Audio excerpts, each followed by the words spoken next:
Jadi begini Bapak, dapat saya jelaskan. Biar Bapak tidak menanyakan lagi tentang BAP-BAP ini. Ya harus saya tanyakan. Iya, Sebentar. makanya saya Harus saya jelaskan. tanya. Saudara Makanya penasihat saya hukum beri jelaskan, kesempatan Bapak. Baik, ya saksi mulia. untuk menjawab. Ya, saya mau jelaskan bahwa Silakan. ini harus saya tanyakan Iya. karena tidak. Saat Ferdi Sambo geleng kepala dengar Richard Eliezer mengaku sempat berbohong dalam BAP.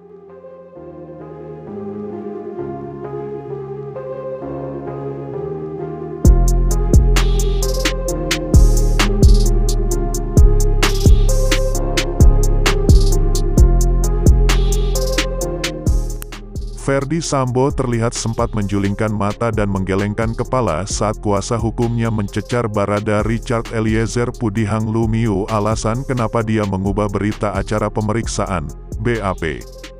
Gestur Ferdi Sambo itu terlihat ketika pengacaranya, Arman Hanis, menanyai Richard kenapa ia berbohong dalam BAP tanggal 5 Agustus tahun 2022.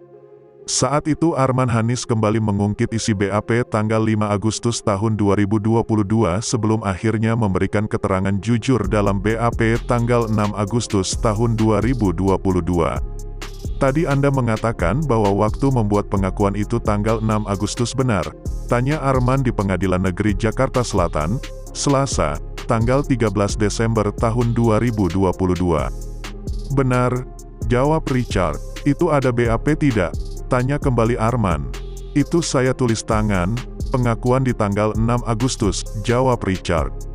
Saya tanyakan saudara kan tadi sudah disumpah, dan untuk diminta keterangan. Saya tanyakan saudara pada tanggal 5 Agustus saudara pernah di BAP, tanya Arman. Saya lupa kalau ada BAP, jawab Richard. Sebelum saudara di BAP, apakah saudara membuat surat pernyataan? Saya tidak menanyakan tanggal 6, pernah membuat surat pernyataan di tanggal 5, BAP, cecar Arman. Richard mengatakan ia masih berbohong dalam BAP tanggal 5 Agustus tahun 2022. Saudara berbohong apa? Tanya Arman.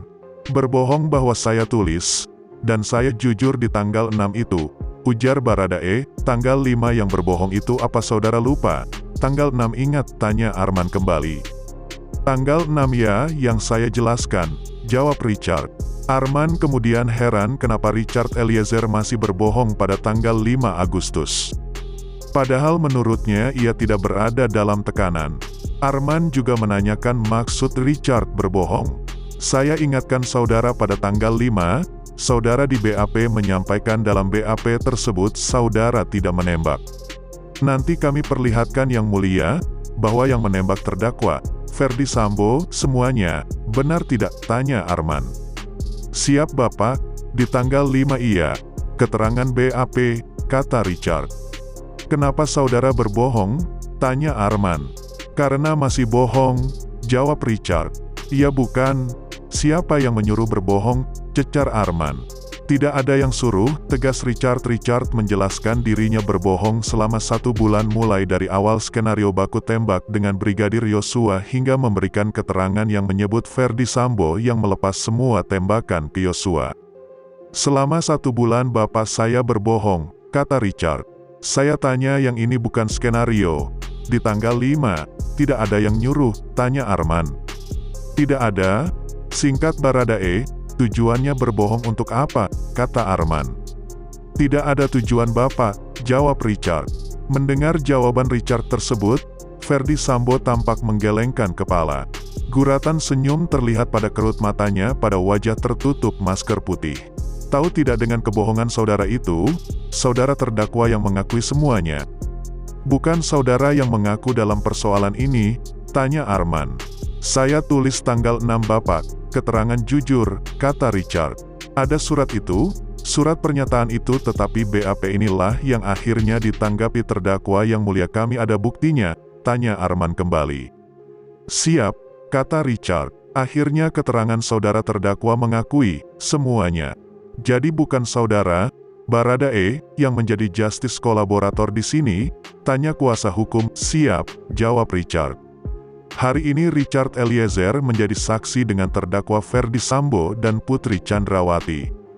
Richard Eliezer berstatus Justice Kolaborator Lembaga Perlindungan Saksi dan Korban, LPSK, dalam perkara pembunuhan berencana Brigadir Nofriansyah Yosua Huta Barat. Kasus kematian Brigadir J terungkap setelah Richard Eliezer mengaku diperintah oleh Ferdy Sambo untuk membunuh Brigadir J. Pengakuan Baradae membuat skenario tembak-menembak antara Ju dan Pupus. Nah, bagaimana menurut kalian? Cantumkan komentar kalian di bawah ini. Terima kasih sudah menonton video kami dan sampai jumpa di video selanjutnya.